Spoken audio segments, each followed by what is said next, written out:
Vous savez que le 1er février jusqu'au 1er mars, je m'en vais au Cameroun avec Théo et avec Ézéchiel. On est en train d'essayer de réduire le séjour avec le Père Cès, mais pour ceux qui connaissent le Père Cès, vous savez que c'est pas facile. On part avec une grande statue comme celle-ci de Maman Marie. On va l'accompagner aux États-Unis.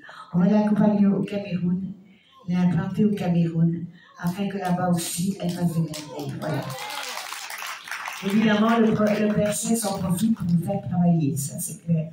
Alors, s'il y a des questions, il y a des personnes qui voudraient poser des questions, je me tiens dans la foule. Vas-y.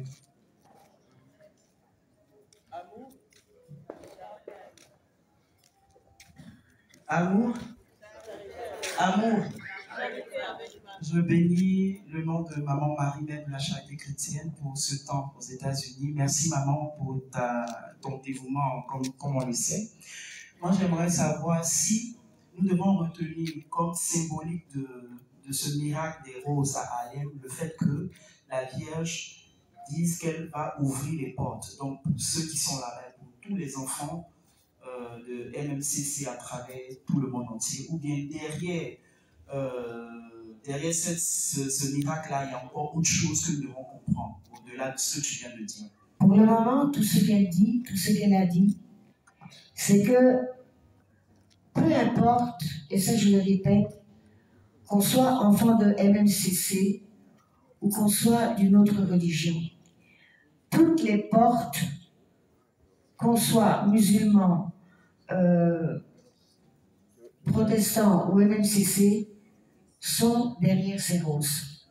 Il suffit tout simplement, pour nous évidemment, de croire en Marie, mère de la charité chrétienne, mais pour ceux aussi qui croient en elle, pour ceux aussi qui croient en Dieu, les portes seront ouvertes. Le problème qu'il y a, c'est un problème de foi. Si vous voulez que votre porte s'ouvre, que votre foi soit inébranlable, c'est tout. C'est tout. Vous savez, Maman Marie, il ne faut pas la ménager. Elle n'aime pas ça. À un moment donné, il faut savoir s'arrêter de prier et lui parler. Les prières, on peut les faire tant qu'on veut.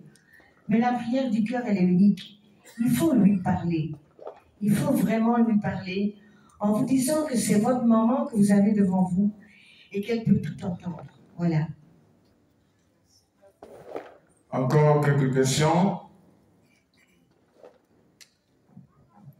Merci. C'est juste pour demander, le miracle des roses, il va continuer encore ou bien?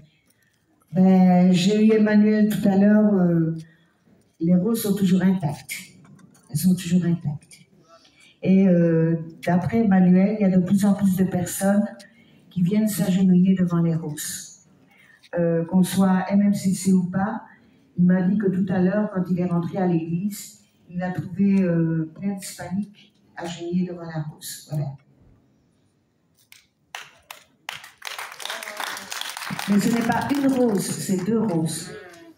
Il y a une rose qui est complètement éclose, et puis après, il y a une bouture de roses, mais qui sont aussi intactes l'une que l'autre. Alors, est-ce que le prélat ivoirien est informé de ce miracle? Qui? Le prélat. Ah, ça, moi, je ne sais pas. Il faut demander aux personnes responsables de ça. Moi, je n'ai pas de contact avec les prêtres. Il y a des équipes qui sont disposées pour cela. Donc là, je ne peux pas vous répondre. Voyez le responsable et il vous dira à qui vous adresser pour avoir la réponse.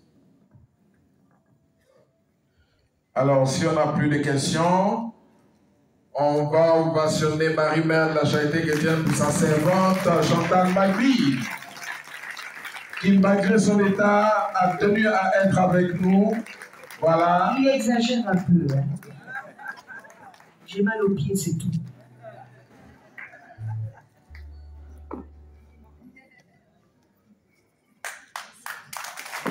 On l'ovationne jusqu'à ce qu'elle regagne sa place.